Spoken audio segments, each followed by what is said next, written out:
Nah, sebenarnya Syiah sama Sunni itu dari dulu sudah ada. Yang saya heran, kok baru sekarang mereka perang?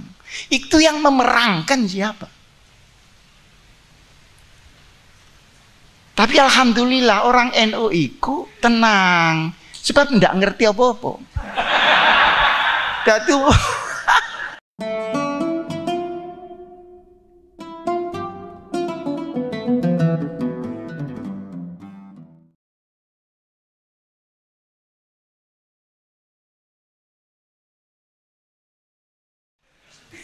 Sekarang setelah Gus Dur jadi presiden 99,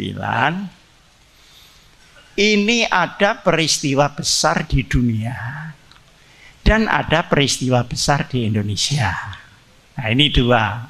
Yang kedua, yang di dunia apa? Begini, komunisme internasional yang dulu disebut Komintern namanya, itu dipimpin oleh Soviet dan RRC. Kalau di Eropa dipimpin oleh Eropa Timur, Polandia, dan sebagainya.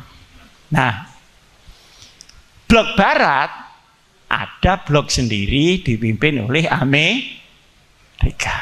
Nah, ketika itu blok Barat sama blok Timur ini musuhan.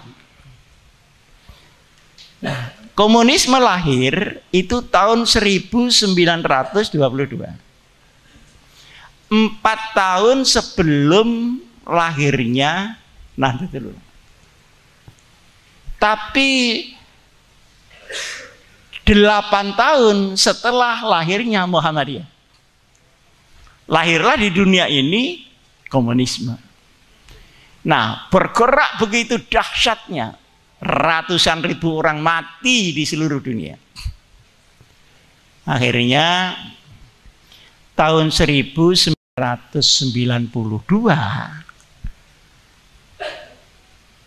kalah komunisme ini tarungnya dengan Barat.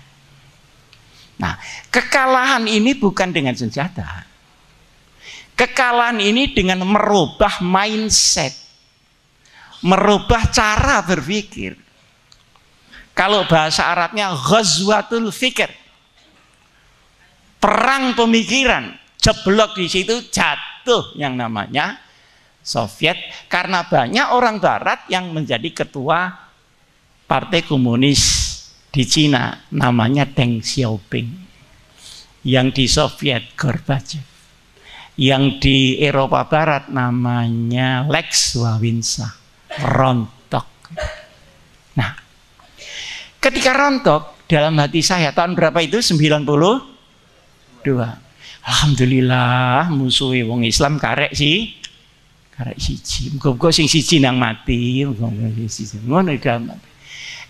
Tahunya yang terjadi tidak begitu. Yang timur kalah sama yang barat, yang timur gabung yang sama yang barat, membuat konsep menyerang daerah kaum muslimin dan umat Muhammad Rasulullah sallallahu alaihi wasallam. Ini yang banyak tidak diketahui orang. Karena jarang yang wani ngandakno. Lah Pak Asim kok wani? Iya mergo aku wis wong tuwa. Aku wis ora kepingin apa-apa, kepingin alal haq menuju husnul. Ini harus dibongkar. Akhirnya tahun 1997, kan 5 tahun ya. Di Barat itu ada buku namanya judulnya Clash of Civilization. Pernah dengar enggak itu anak-anak? Itu isinya ditulis oleh Samuel Huntington. Isinya begini, bahwa Barat sama Timur Tengah tidak mungkin bisa bersatu.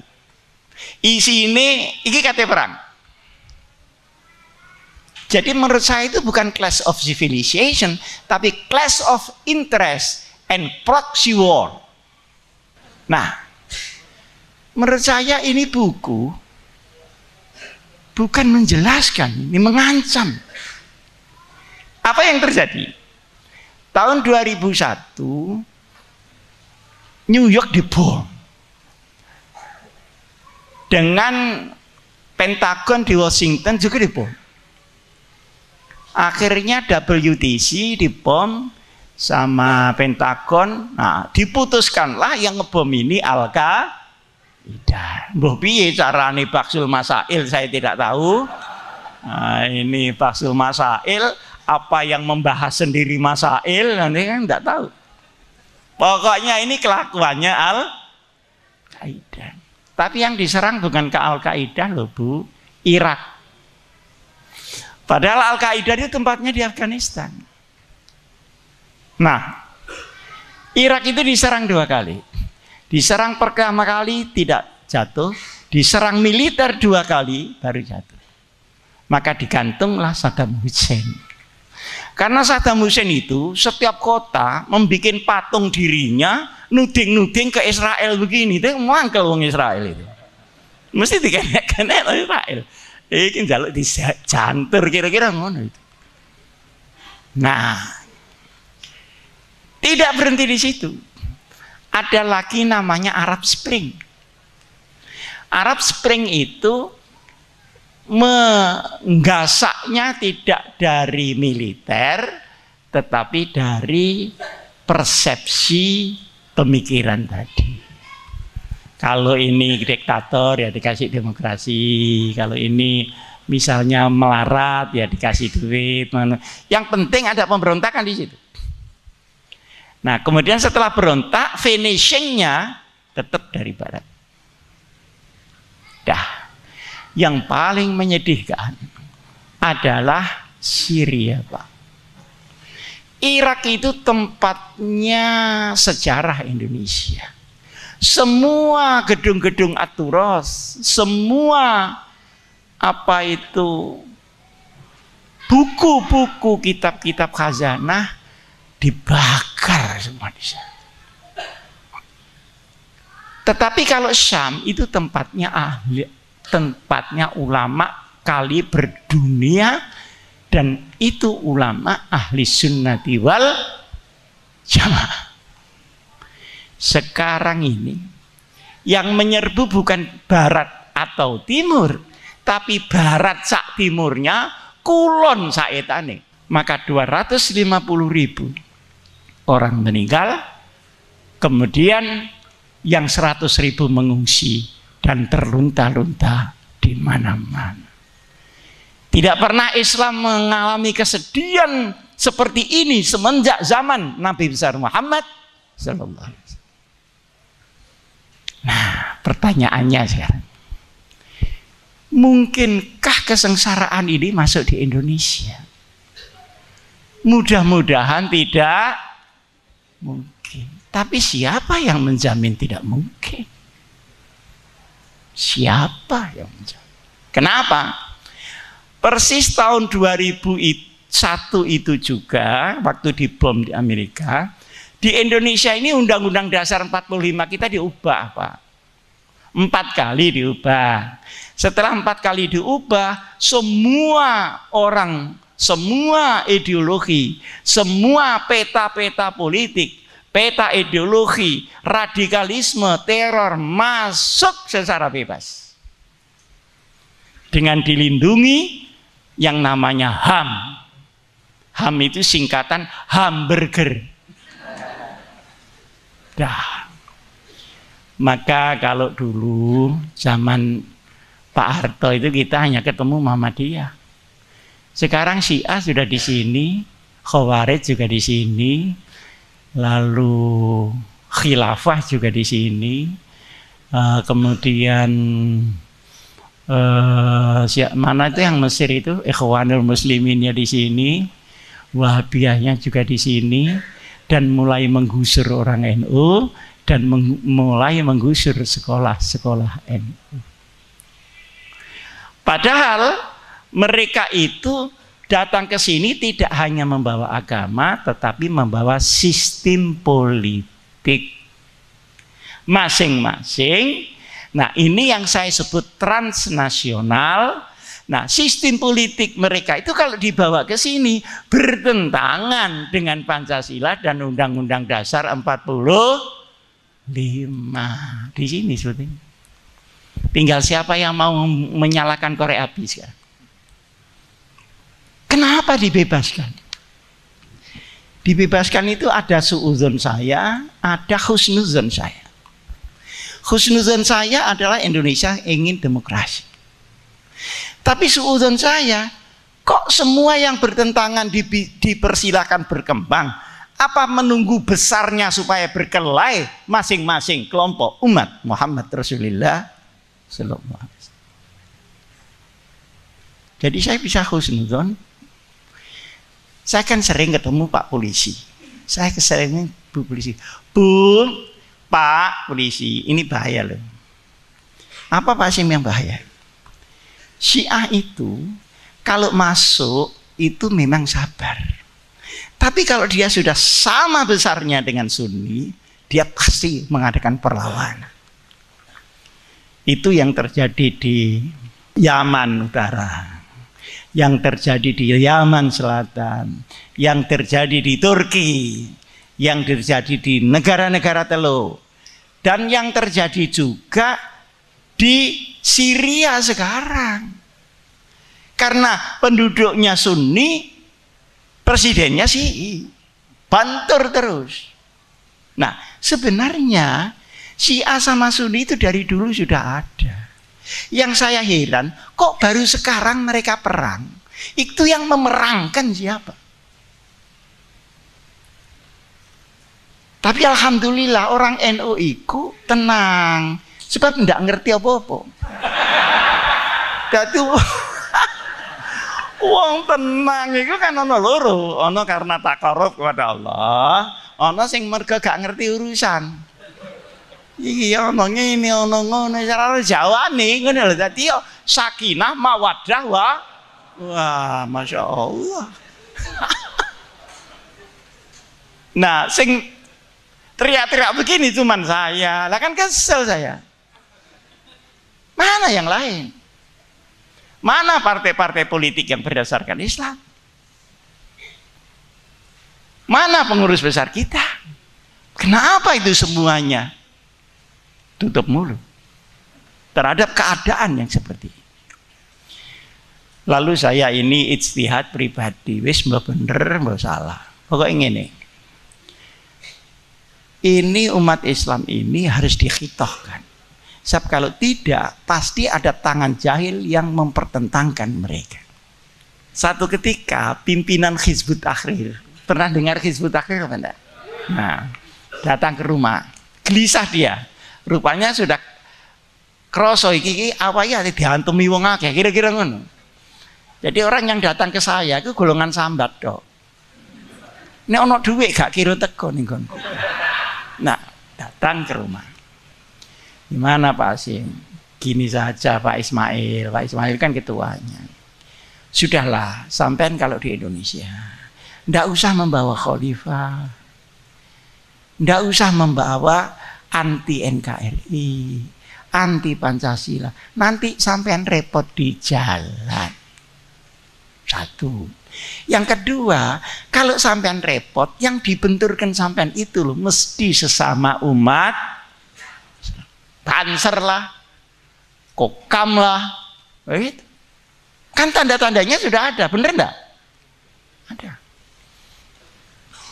Terus gimana Pak Hasyim? Sudahlah, sampean itu di Indonesia mengajarkan agama saja untuk tujuan syariat yang rahmatan lil alamin. Untuk apa ini saya rem Pak? Sebab ini kalau meledak mesti jadi musuh sesama Islam. Pasti. Lah kalau kita terus musuhan sama tonggo, itu bagaimana? Dah, alhamdulillah sekarang menang gitu lah. Lah menang itu ijma sukuti apa rofa sukuti lah ini. Tapi kan sudah lumayan. Gak tilu teko jenengi Partai Komunis Indonesia. Komunis itu adalah radikalisme internasional murni. tetapi tidak berkarakter Islam. Kalau Hizbut Tahrir kan belum pernah dicoba berontak. PKI itu udah 2 kali. Tanya ini Kiai, tahun 48 Kiai, tahun 65. Tahun 65 dia yang dilihat korbannya tok. Lah Kiai sing diuber-uber mulai 62 sampai 65 itu diapakan itu Kiai? Tapi karena mereka didukung, paham ya, oleh 2 blok ini tadi, maka menjadi kuat. Kalau dulu yang mendukung cuma 1, Amerika mesti tidak senang sama PKI. Tapi sekarang tidak bisa begitu.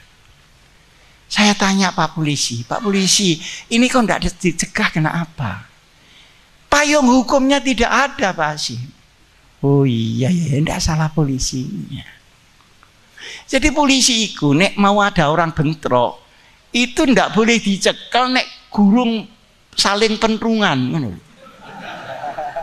Jadi polisi itu nyekeling ngenteni wong pentungan, wis babak belur lagi dicekel. Jadi polisi ini sebetulnya menangkap orang khusus yang sudah babak, tidak diberi kekuatan wiqayah, tidak diberi kekuatan pencegah. Saya itu sampai jengkel. Nah, saya itu kan sering ke DPR. Kenapa DPR tidak membuat aturan? Tidak ada yang bicara, Pak. Ternyata masing-masing punya kepentingan sendiri. Itulah Indonesia.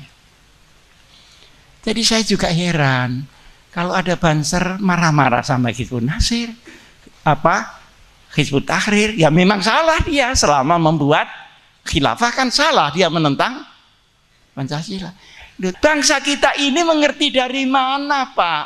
Mestinya dari TV, dari itu tuh mestinya enlightenment, tapi mereka hanya bicara tentang kasus, bicara tentang iklan, kasus itu pun tidak pernah tuntas. Nah biasanya hebatnya komunis itu kalau muncul itu akarnya sudah ditanam ke semua jurusan.